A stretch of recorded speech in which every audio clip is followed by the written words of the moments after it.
It is the most nerve-wracking conversation you will ever have in your career. You know you are working hard. You know you are bringing value to the company. But asking your boss for more money in a second language? Most people would rather quit their job than have that conversation. And that is exactly why so many brilliant, hardworking, non-native English speakers are underpaid. They stay silent. They hope their boss will just magically notice their hard work and hand them a raise. But in the corporate world, if you do not ask, you do not get. Welcome back to the Learn English podcast. I'm Marcus. Today, we're tackling business English negotiation. Joining me is Robert, a former human resources director for multiple Fortune 500 companies. Robert has sat on the other side of the desk for thousands of salary negotiations. Today, he's going to give us the exact English formulas to ask for a raise, prove your worth, and get the money you deserve without sounding arrogant. Thank you, Marcus. It is a pleasure to be here. Let's start by addressing the biggest mistake I see employees make. When people finally build up the courage to ask for a raise, they often focus on their personal needs. They say, "My rent went up," or "I had a baby," or "Inflation is very high right now." Wait, is that a mistake? Because those are very real reasons why someone needs more money. They are real reasons for you, but they are not business reasons for the company. Your manager cannot give you company money just because your rent increased. You must separate your personal life from your professional value.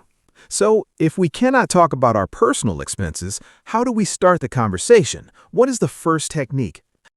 I called the first technique the value anchor. Before you ever say a number, you must anchor the conversation to the specific, measurable value you have brought to the team. You use this exact phrase. Over the past year, I have taken on additional responsibilities specifically in... Let me write that down.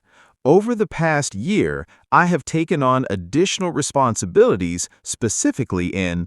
That is powerful because it states a fact. It proves you were doing more than your original job description. Exactly. You follow that up by quantifying your impact. You say, because of this, our team was able to increase sales by 10%, or we successfully launched the project 2 weeks early. You are building a wall of evidence. Let's test our listeners right now. If you're watching, this is an interactive challenge. Robert, give us a scenario.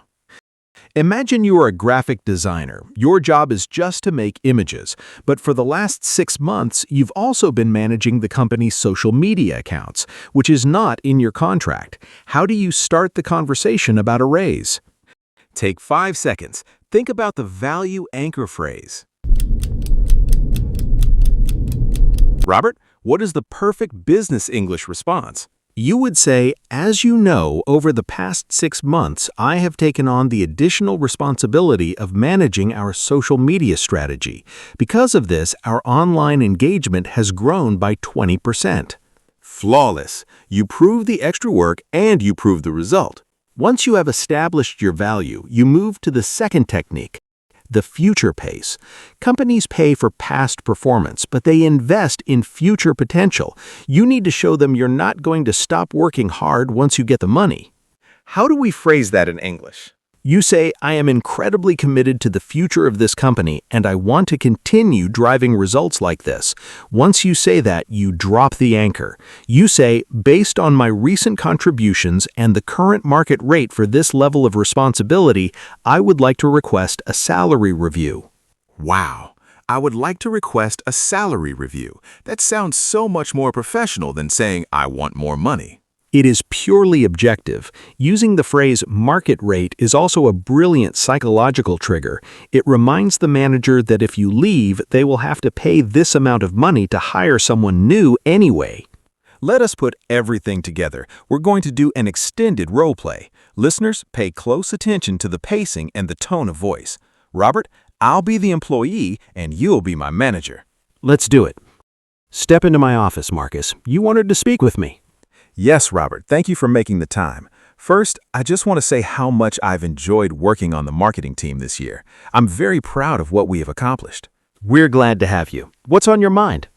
Well, over the past 8 months, I've taken on additional responsibilities, specifically leading the new software transition. Because of this, we reduced our software costs by 15%. I'm incredibly committed to this team, and I want to keep taking on leadership roles. Based on my expanded responsibilities and the current market rate for this level of responsibility, I would like to request a salary review. You've definitely done great work with the software transition, Marcus. What kind of adjustment were you looking for?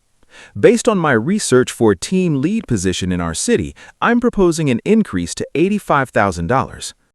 That was spectacular, Marcus. You were calm, you relied on data, and you stated your number clearly without apologizing. It feels very empowering to speak like that. But Robert, let's be realistic. What happens if the boss says no? How do you handle rejection in English without getting angry or awkward? If they say no, it's usually because of budgets, not because they hate you.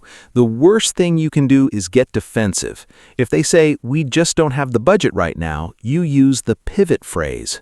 What is the pivot phrase? You say, "I understand that budgets are tight right now. What specific milestones do I need to hit in the next 6 months to make this raise possible in the next quarter?" That's genius. You're forcing them to give you a roadmap. You're saying, okay, not today, but let's make a plan for tomorrow. Exactly. You turn a no into a not yet.